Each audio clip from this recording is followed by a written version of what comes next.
Hello and welcome to a playthrough of a game called The Convicted.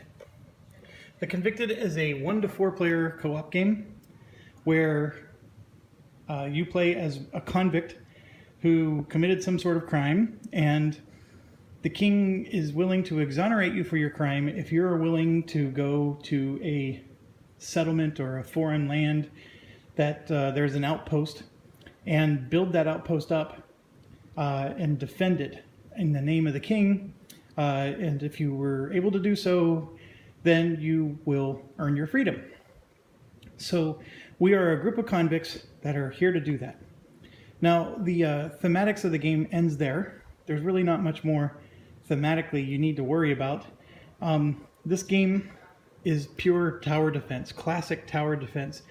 So I'll explain that in a second, but basically, we have a little marker here on round 1. It goes all the way to round 20. There's just going to be 2 phases to the game. The first phase is an action phase, where we spend 12 actions doing a variety of things. And the second phase is waves of monsters are going to be attacking us. And they can attack from all 4 directions or just one direction. And we need to build up our town to protect it. The monsters win if they destroy all of our buildings and occupy the keep. Right now, all of our buildings are destroyed. I guess technically the level 1 building is part of the board, but if they came through and occupied this keep with it the way it is right now, we lose. So, what do we have at our disposal? How can we prevent everything from happening? Well, there's a couple of things. First of all, the bad guys. We have the barbarians, which are represented here. They have crossbowmen, soldiers, and giants. We have beasts, which are the wolves, the spiders, the hawks, and the dragons. We have forestmen, which are the slingers. I'm assuming they're like some kind of soldier, axemen, and assassins. Then we have the wolfmen, which consist of javelin throwers, spearmen, and werewolves. So on any particular round, only one set of units will be attacking us. We will roll a die and determine which one. Now, what do we have? Well, first of all, we have, like I said, a level 1 keep, a level 1 barracks, and nothing else. We have foundations for a chapel, a workshop, a library, and a mage guild, or mage tower. We also have a rickety fence that's not even good enough to stop a rabbit from getting through, but we refer to this as a level 0 fence. There's also resources in the game. Those resources are wood, stone, iron, and gold. These are upgraded pieces that are from my personal collection. They are not from the game. By the way, those miniatures are also not from the game. Those were an add-on for the Kickstarter. This here, I am using these types of resources, just letting you know that you're not going to, if you ever got a copy of the base game, you're going to have cardboard pieces, and that's it. Now, the monsters and everything in this game is represented by cubes. So, for example, that javelin thrower is represented by a black cube. There's also veteran javelin throwers that are represented by a big black cube. So that's how you tell the difference between them. And then, the next guy, the spearman, it's the same deal. There's big black cubes and little black cubes representing for veterans versus regular. So the game uses all of these cubes. I don't really use the miniatures for the monsters. I find them to be too cumbersome, but that's the idea. So one of these represents one of those guys. So put that back. All right, as I said, our town has different buildings. Most of them are at level 0, the barracks being the one that's at level 1, and the keep's at level 1. The fence is also level 0. Now the game has a very simple concept. There's the wall, and then there's towers on the corner. Okay, the bad guys, if you will, the melee characters only attack walls. They never come at the towers. So if they're going to breach your town, they're going to breach it through the wall. Now the towers are where you house archers and siege equipment, and you can rain, fury on them as they're approaching, because they come here and then they approach the wall. So we could be shooting from our archers from these walls, for example, have a limit of how many people can man the wall. And we have charts, lots of charts in this game, but here's one of them. And you can see a level 0 wall can hold 3 people. So the idea here is that you want to put 3 of your spearmen, these melee characters, on the wall, and then you want to put your archers on the towers to maximize the amount of damage you can do against any wave of monsters that are coming towards you. The walls, so the attacks are always orthogonal with the towers in the corner. Now there are things like siege equipment that the bad guys have, like here for example is a trebuchet.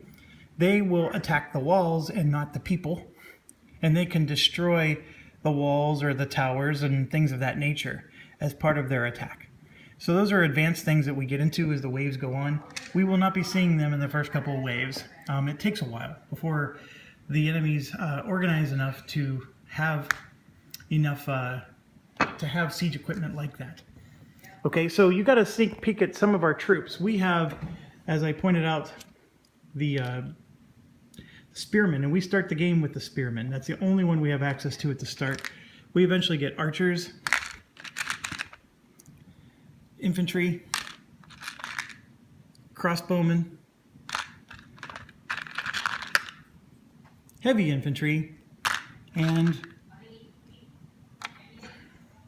arquebusiers. So our troops upgrade as the game goes on, and as does the town. So we eventually build up this town. So one of the things to show here is this is what the town looks like as the castle upgrades. So eventually that rickety fence can turn into a wooden palisade.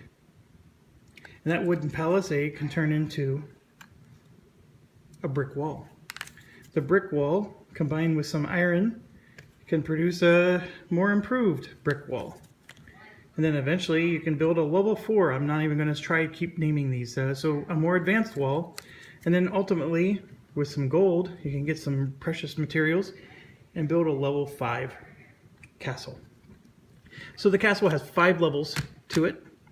I set up the game with these to the side so you can visually see how the castle will look as it goes onto the board.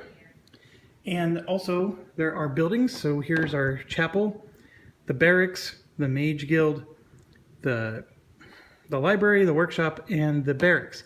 And they have their own levels too as you upgrade them. Also, there is the ability to build, so here's our fence or our wall. And then here you can see we have like S1 and S2. That's the ability to build a moat. So we have the ability to build, well, it's 3 things. First, it's we have a choice. We can put stakes, spiked stakes, wooden stakes into the ground to damage oncoming enemies. Or we can put a trench, which will, delay them from reaching the castle, so it gives us more time for our archers to shoot them. And either of those upgrades into a moat. So basically, let me grab real quick here. This is an example of the wooden stakes. This is an example of a trench. And the idea is you can only build one or the other. You can only have the wooden stakes or only have the trench. But both of them, doesn't matter which path you take, both of them upgrade into a moat. And the moat has the special abilities of both of these. So this one, like I said, delays monsters, and this one will damage and kill some monsters, but it does not delay them. This will both delay them and damage and kill them. So that's another option in the game. One thing I'll tell you is that this game, with getting 12 actions before every round, your actions are extremely limited. So there are a lot of things you're going to want to do, but not be able to do. So let's talk about that real quick. What are the actions? The actions are represented by these. So each player, since we get 12 actions, I am starting the game with 4 characters. And so the characters just divide up the actions. So let's talk about that real quick. First of all, since there's 4 characters in the game, we start with 8 wood and 8 spearmen. Each character getting 2 of the wood, so it's divided evenly amongst the characters. The 12 actions is also divided evenly, so we have 3 actions each. Now, the smuggler, each character has special abilities. So let me stop real quick. If you play like a one-player game, you get total control over the game, which is good. I guess the drawback, or you also get more resources. I think you start the game with more wood, and in between each round, you actually get bonus resources to make up for the fact that you're solo. In a 4-player game, you don't get any bonus resources, but you get 4 characters that each have a special ability. There's also another annoying feature, which you can house rule not to do, but I'm going to stick with the rules of the game, and it does make it more challenging, so I recommend that if you want to challenge, stick with the rules. So in a 4-player game, each character has to control 1 wall. Remember, there's orthogonal 4 directions of walls here. Each character is responsible for 1 direction, if you will. So what I did was I organized the characters so that this smuggler is going to control the west wall. This counterfeiter will control the south wall. And then I pushed this guy up. So he's further north, if you will. So the deserter is controlling the north wall. So we can, he's controlling the west wall, which is on the left side. So there's a method to their order here. And then the pickpocket is going to control the east wall. Okay, so now getting into their special abilities. This guy's special ability is that when he gathers resources, he gets to gather double, just once per action phase. The counterfeiter has the ability to convert 3 resources into any 3 other resources, just once. The deserter, just once during the action phase. And again, the deserter just once during the action phase gets to do a recruit action without spending any action points. It's a free action. And the pickpocket can build a town building, such as, the keep, the barracks, the mage guild, etc., and spend 1 less resource in doing so. And that is unlimited, as many times as they want. Obviously, the pickpocket only gets 3 actions, so it can basically do it 3 times per round. Okay, so what are the actions and what does that mean? So here's the choices for your actions. There's no visual aid, if you will, but I'll take you through it. The first one, I'm going to use the chart, is resource receiving. So normal resource receiving, this is with technology, we don't have those technologies yet, is you can collect 2 wood, 1 brick, 1 iron, or 1 gold. We start the game with only the ability to get wood. We have to research technology for the ability to get any other resource. So if I'm willing to spend 1 action, I can go collect 2 wood. Obviously the smuggler can get 4, which is one of the reasons I chose the smuggler. He's pretty nice in that regard. Okay, the next action you can do is you can build anything. You can build a wall, a tower, a ditch, or a sharpened stake, which eventually lets you build a moat, a keep, a library, a workshop. This is a siege equipment. We start the game, by the way, with stones, but eventually you can build cauldrons and catapults, etc. Barracks, chapel, and sorcerer's tower, which is the mage guild, and I don't know why they renamed it. I keep calling them mage guild. They're actually called mage tower on the board, and this sorcerer tower here, so I apologize for the 3 different names for the same thing. So there's a lot of things to build. So that's the second action. Now, in order to build something, you have to spend resources. So there's this symbology here, like going back to here, that is wood, brick, iron, gold. So, for example, to build a level 1 library, you need 5 wood. It's pretty straightforward.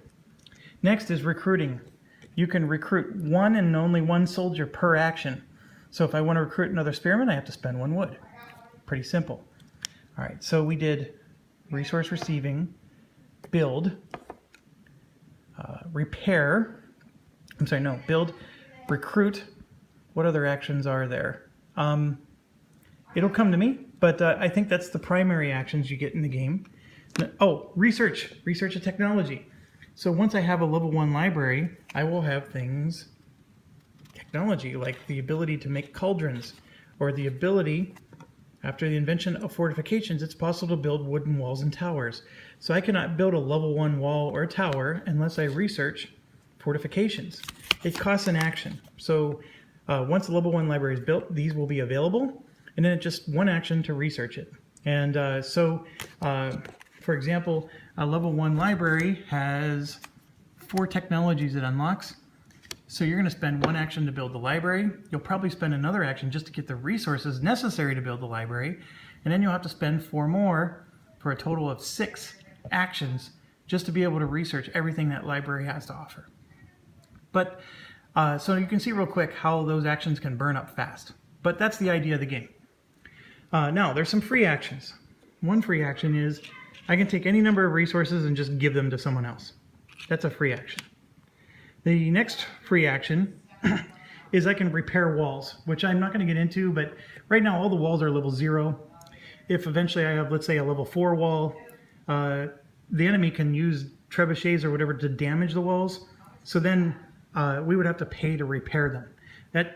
It costs resources, but the action is free. It doesn't cost actions to repair your walls. Just resources, which is, I say that lightly because resources are a big deal in this game. So with all that said, I hope you can appreciate the characters that I chose. I heavily focused on bonus actions and bonus resources. If you may notice, for the resource collection, wood is easier to get, gold is the hardest to get, and by picking the guy who gets double resources, and then the guy who can convert 3 wood into, say, 3 gold, that is a huge deal in this game. So this guy is a late game power, but early game he's not very helpful. This one is helpful early game, not so much in the late, but he's pretty steady Eddie the whole way through. This guy is helpful the whole way through, and the pickpocket is helpful, in my opinion, the entire game. Maybe even the best one in the game, but that's just my opinion. I think we have everything we need to start round 1. I will get into tables and charts and all that other good stuff as we go, but welcome. This is a game of Convicted. We are now ready to start building and defending our town. I will stop this video and we'll start another one on round 1.